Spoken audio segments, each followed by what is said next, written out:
Hey, how's it going? Brian here. Hope you're having a good day. And today I want to talk about something that we need to be talking about way more, um, not only here, but also as a community of entrepreneurs and in our own organization, our own business. If you're a solopreneur, still, this needs to be front and center, something we need to be putting more attention on, being more mindful of, just being more intentional, period, about because the way we're wired, it's remarkable. We have certain superpowers that others don't have, but it can also be a double-edged sword. Like my dad used to always say, no matter how thin the pancake, there's always two sides, and there's another side of our drive and our ambition and our focus and our relentlessness and persistence and all of that.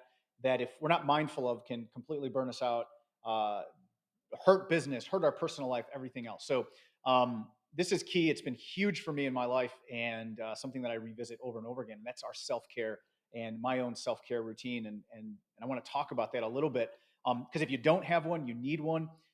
You need to be working on it, being mindful of it, trying different things, and listening to your own body and your own emotions, and seeing what is helping you find some kind of balance as you're charging forward, trying to build that future that you envision, right? Because as entrepreneurs, we're wired a different way. We envision some future that no one else can see, right? And we believe in it. We know we can make it happen. We travel to the present, and we do whatever it takes to make that future a reality, right? To manifest that, which is amazing. And again, we have this relentlessness, this single mindedness of purpose. We see a target, we want to knock it down, and we're driven, and that's awesome. But if we're not cautious, we can start burning the candle at both ends, right? And not only will it hurt how we show up, so it creates a vicious cycle, which I'll talk about in a second, but it hurts how we show up, which then means we have worse performance, which means it hurts how we show up, it hurts our self-confidence, and then next thing you know, we're spiraling. But it also hurts how we show up in our personal life as fathers, as family members, as as kids, as whatever, right? Like in all these different roles in our life. So I just want to talk about some of the things that I've uncovered and some of the things that I work on all the time with my own self care and some of the things to be mindful of. So uh, again, it's great that we're wired the way we are. We just have to be aware of that double edged sword, and that theme of a double edged sword, right? That comes up all the time, and it's not about it's not about uh, like lowering our intensity. It's about balancing it with this other side, right? Like balancing it, our intensity and our drive with this self care, so that we can show up as our best selves, be able to recharge, and continue doing it over and over again, so we can actually make that future a reality. So, first thing to be mindful of, and this is something I'm always looking for. I talk about all the time of this law of compounding. I'm always talking about these mental models, and one of them is the law of compounding. So compounding, compound interest, right? I talk about it all the time. It's not any one interest payment that makes you rich, right? You put your, $100 away or $1,000 away a month, whatever it is. It's not that one deposit and then the 5% interest you make on that makes you rich. It's the interest on the interest on the interest on the interest on the interest. Like as that compounds over time, it grows exponentially. So compounding works positively and negatively as well. And one way to think of that is in your life, and I'm always looking in my life to create as many virtuous cycles as possible. So we can either have virtuous cycles or vicious cycles. So virtuous cycles are things that we knock down one domino, and it starts to create this chain reaction, right? Kind of like compounding interest. So think of, you start eating healthier. Like you just knock down that one domino of eating healthier. So now you're eating healthier, you feel better, you have more energy, and you now go for a walk or you start working out, right? And now you're working out, which now releases endorphins. So now you're feeling even more energy, even better, and now you're showing up to work in a better way. You're showing up to work in a better way. Now you're feeling more confident, business is growing, you're feeling more energy. You're feeling more energy, which then gets you to go back into the gym and to work out. And you see how it starts to create this virtuous cycle that compounds on itself. Next thing you know, you're 6 months, a year into the journey there, and you feel amazing, and your life starts to transform. And it's not just physically, mentally, emotionally, financially. All these things start to happen, and it all started because you decided to throw out eliminate some of the distractions in your kitchen, grab a garbage bag, throw all the junk food in there. Right. One of the best ways to have discipline is to not rely on willpower. eliminate the distractions. There's a great book. I think it's Dan Hardy.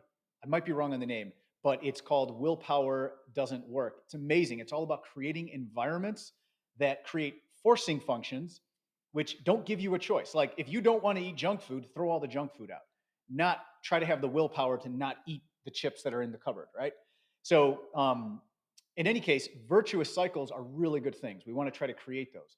But compounding is not, this law of compounding doesn't play favorites. So if you decide to use it positively, that's great. If you use it the other way, it can also form a vicious cycle as well. So think about, let's say you don't have a self-care routine and now you're working to the bone, you're doing everything you can to grow your business, let's say, but now you're starting to get depleted. Your energy is depleted.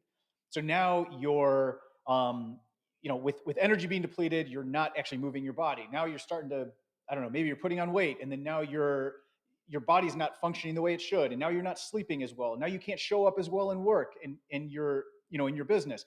So the business is slowing down. So then that starts affecting your self-confidence and your ability to even think that you can do this, which decreases your energy, which now decreases your mental, how you feel mentally.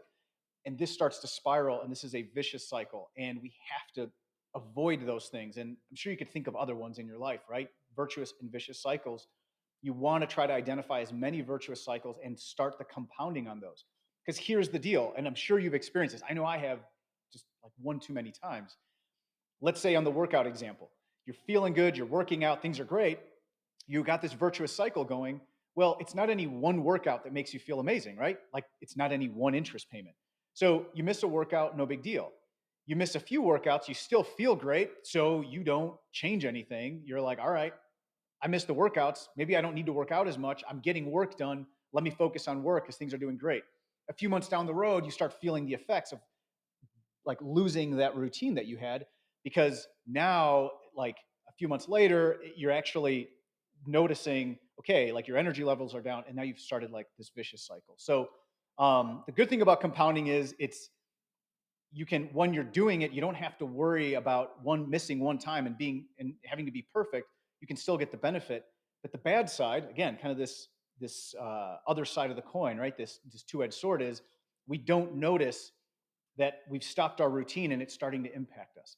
And this is why having self-care routines is so important. Maybe you've gone through a phase where you've had good self-care and did it for a few weeks, didn't really notice anything. Okay, well, there wasn't enough time for this compounding to take effect. Or maybe you did have a good routine, things felt better, but you fell off the routine because you're like, is it really making a difference? I stopped and things still are working amazing for me, right? And then all of a sudden you start noticing that the wheels start to come off a little bit.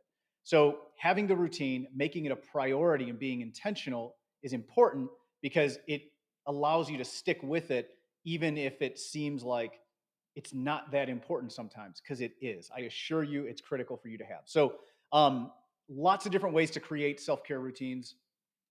This is a process I use. Someone taught me this. I can't even remember who it was. Years ago, taught me this. This idea of focusing on these 5 core areas of our health and wellness, and building routines around these. And what I do is I look at these 5 areas and I incorporate routines and I look at how I feel after a few weeks. So let's say it's meditation, which honestly should be a part of everyone's self-care routine daily, every single day. But you incorporate it. Give it 2 weeks to see how you feel. Again, let that compounding, that virtuous cycle start to take effect. Okay. So there's 5 areas, and then you cycle it in. You see what happens. If it's not doing anything, you can cycle it out, or something that you felt like was really helping you, emotionally, physically, whatever. You can take that out, put something new in, and it's like this living process. It's this evolving process of building this routine in your life, and it all is based on the feedback, like what you're feeling. So here's 5 areas that you want to try to build your routine around. I'm a big fan of monitoring our decision-making capital. What do I mean by that? Every day, you only have so much decision-making capital. You hear about really successful people, CEOs, things like that wear the same clothes every day. And you're like, that's kind of weird. Well, the reason is they don't want to waste any decision-making capital that they have for that day on picking clothes. They want to save all of that to make big, important decisions as CEOs to move the business forward. So you'll notice that if you can create routines that in the morning allow you to be on autopilot, where you're not making any real decisions until 10 a.m. or 11 a.m., you'll find that you're going to be fresh and ready to tackle the big problems and the big questions. Not, what am I going to have for breakfast, or should I work out today, or what am I going to wear? Like, those things should be a process and a routine that you're just on autopilot when you get out of bed. So 5 areas to focus on and to build routines around. So there's 5 things your body needs to survive. And it's interesting because we focus on 2 of them, and I think those are probably the least important when we decide we're going to get in shape and start feeling good. So there's 5 areas. There's air, water, sleep, movement, and food. Okay, these are the 5 things that you need. These kind of like the 5 core functions of your body that you need to survive. Now, what's interesting is if we decide, oh, I want to get in shape, first thing we do is we focus on food. Right, we go on a diet, and movement. We go get a gym membership. We don't focus on the things that, by the way, you can go without these for like weeks, I think. But the things that you can't go without for like a minute: air. We don't do anything with that. Nothing with breathing, right? We never focus on that, but that's probably one of the most important things our body needs. Water. People are walking around chronically dehydrated. You go 72 hours without water, and I'm pretty sure some funky things start happening in the body. And sleep. I mean, you go 5, 6 days without sleep, and yeah, same thing. Some pretty bad stuff starts to happen. Yet we don't really focus on those. We go get the gym membership and start eating a little leaner meat or something, right? So we need all 5, but I think there needs to be more focus on these. So some things to consider: air, and you can do these in conjunction. So just waking up and getting fresh air in the morning, like, that's huge. It was how many of us, especially in the last year, we just wake up, stay in the house, do everything, get to work, sit at our desk all day, and we don't actually get fresh air until 5 o'clock in the afternoon. Maybe when we go for a 20-minute walk. Okay, so we got to get air. We got to get fresh air in our lungs first thing in the morning. A breathing practice. You may have heard of things like Wim Hof breathing and things like that. Even if you just meditate and just focus on your breath, that's a way for you to focus on air. Okay.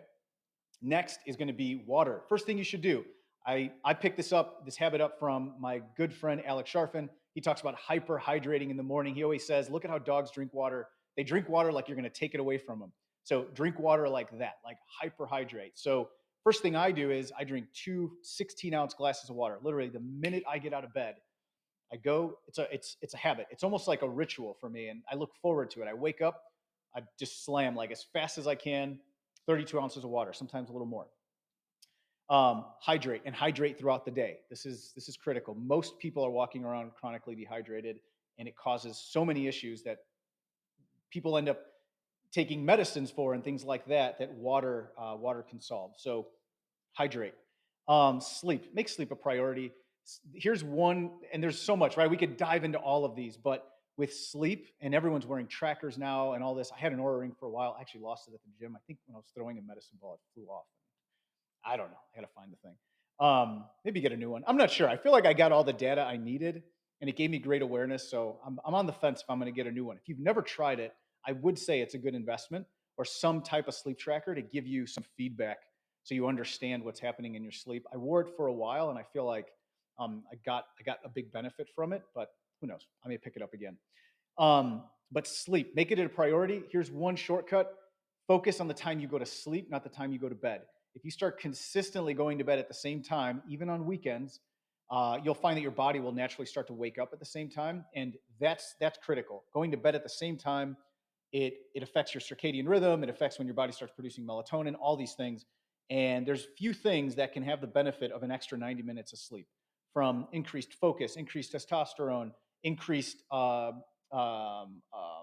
energy, everything. So a lot happens in that additional 90 minutes of sleep that you get, especially if you start hitting some REM cycles at the end, before you wake up. So what time you go to bed, focus on that, and the rest can kind of take care of itself. A lot of tips: cooler room, black out the light, things like that are all really helpful. But if you could focus on what time you go to sleep, that's huge. And then talk about movement, right? Move your body more. Start working out. Lift heavy things. For a while, I focused on a lot of movement. I did jujitsu. I was doing yoga, all these things, but I forgot the benefit of just lifting heavy things. That's something I've really incorporated into my routine. As an example, incorporated it and then found, oh my goodness, this is like incredible. Like the difference I felt in my body, my confidence, my strength, like everything. So with movement, we all know to move. I would incorporate lift some heavy stuff at least once a week, and food. This goes without saying. I think we all know the importance of our diet. We don't all follow it, and I'll admit, it happens to me too. I love going out to dinner Friday and Saturday nights. It's like part of my ritual, my routine. Um, and yeah, that's always a good time. But most of the time, and follow the 80-20 rule. If 80% of the time you can eat clean, healthy, it doesn't mean you have to be perfect. Remember, this compounding, you don't have to be perfect. You just have to be consistent and do it more than you don't do it. And over time, it will have its impact. So that's what I would focus on. Build routines around this and test things out, but always focus on those 5 areas. And here's the one thing I will say: while these self care routines will help you tremendously in getting more done, one of the biggest benefits of it is the floor it puts on how bad, I guess, things can get, like how much we can fall um, out of focus and out of our vision when things get bad. Because let's face it, in business, in our personal life, there's ups and downs, right? It's always going to happen. But when we have these routines, it's almost like it sets this floor on how much of, we can kind of go into that tailspin, how bad that vicious cycle can get, is what I'm saying. Because if we can have those routines, they can bridge the gap between a circumstance or a situation we're in and going back to normal. I like to say, it bridges the gap between the pain we're in and the power that's on the other side. There's always tremendous power on the other side of pain. Like whatever you're going through on the other side, it's almost like a math equation. The more the pain, the bigger the power is on the other side. It's incredible when you start to see this. But the thing is, we have to cross the chasm. We have to bridge the gap between that pain and that power. And I have found that my self care routine has been the thing that's sort of held me strong to be able to make it to the other side. So, with that, I'm going to encourage you to make this a priority, focus on it, go get it done, start building your routine, and just work on it. See how you feel. If you feel good, keep doing it. If you don't, drop it, but make it a priority, be intentional. And I can't wait to hear how it helps you. So, go crush it. Have an amazing rest of your day. We'll talk soon. All right.